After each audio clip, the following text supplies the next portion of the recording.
So for this video, I wanted to talk about the third-person cover shooter action series, Army of Two, from the PS3 and the Xbox 360 generation. And if you're unfamiliar with what this series is or was, it's a unique co-op focused third-person action game.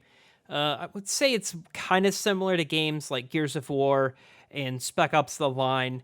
And it focused on this term called Aggro, which is like a coordinated assault between you and your teammate. There are always, depending on the mission, two players, either one, you yourself and an AI teammate, or preferably another real person as your teammate. And you would focus on who's getting the attention of gunfire from your enemies. One could get all of the aggro, which would allow the other player or AI person to sneak around and do some unique attacks. So the idea was not necessarily revolutionary, but it was a unique twist on the shooting formula.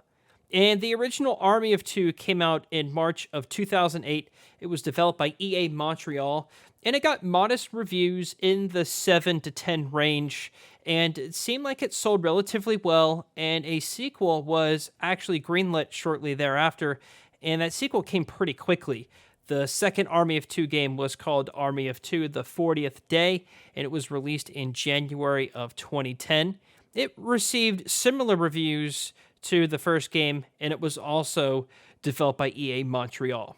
Now, the series kind of took a interesting turn, and I personally have never played the third game, but the third and final game was called Army of Two: The Devil's Cartel. That was released in March of 2013. It was developed by EA Montreal and Visceral Games. And this was the final entry in the series to date. And this one got pretty poor reviews. It was in the 4 or 5 out of 10 range. And sales seemed pretty poor. Really, the reviewers at the time said Army of Two: Devil's Cartel had really just bad AI. Both your teammates and your opponents, the enemies, had really bad programming. There wasn't a whole lot going on, really generic, and not a whole lot of revolutions within this series, nothing really elevating this series from the first game. The series has been dormant since, and one of the developers from the third game, Visceral Games, was shut down shortly thereafter by EA. EA was shutting down a lot of their studios at the time. Really, the only way you can play these games on current hardware is the first Army of Two game. It is backwards compatible on Xbox One and the Series X and S. And to my understanding, the game is unavailable on PC, and the console servers have since been taken offline. I think they ran on those old GameSpy servers, and that service was shut down quite a while ago. So I think, unless there's some sort of mod or some sort of PC port I'm unaware of, these games are quite difficult to play unless you're physically, plugging in your 360 and you have your co-op teammate in the same room as you playing split screen. Other than that, it's quite difficult to play these games.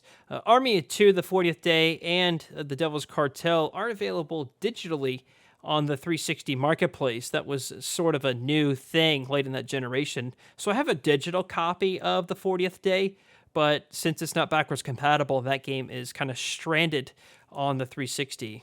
Same goes with the Devil's Cartel.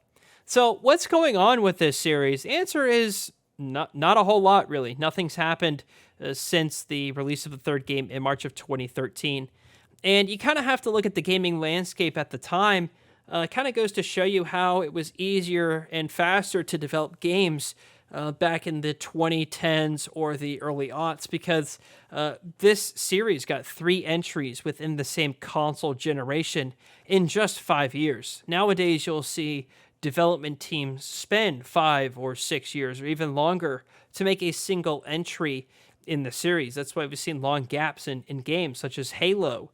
The Batman series has had a long absence as of late. Other games, including Gears of War, even Assassin's Creed, had to take a year off of its yearly release because game development is taking longer. Games are getting bigger, and they're more expensive to make. So you can't make them as quickly as they used to, but I think 3 entries within 5 years is quite frequent. So maybe EA kind of overstayed its welcome with this series.